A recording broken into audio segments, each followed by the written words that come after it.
about institutional reform. The police, the army, INEC, most importantly.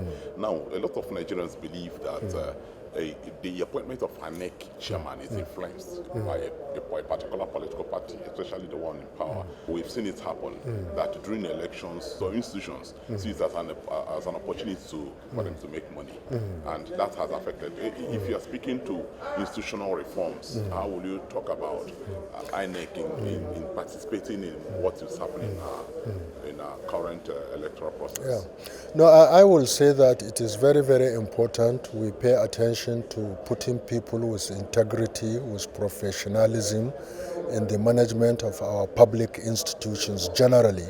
Of course, that includes INEC. And I believe that doing that will go a long way to mitigate some of the challenges that are faced, particularly in terms of inefficiency in the preparation and conduct of election. But every country wants to ensure that the electoral management body is impartial, non-partisan, and committed to conducting elections with integrity.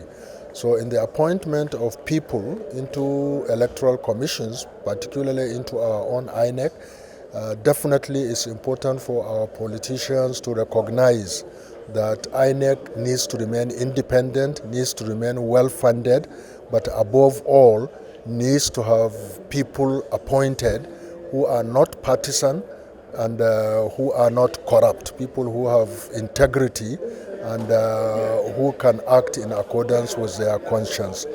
No doubt in countries such as ours, parties in power tend to want to influence such appointments, because people in power want to remain in power maybe forever, but we shouldn't allow that, we shouldn't succumb to that, and we must get things to be done appropriately.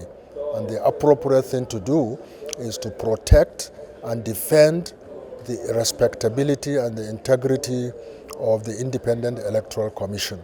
And this has to be done, whether it is through funding, through ensuring non-partisanship, or through ensuring non-interference in the activities of INEC by our politicians.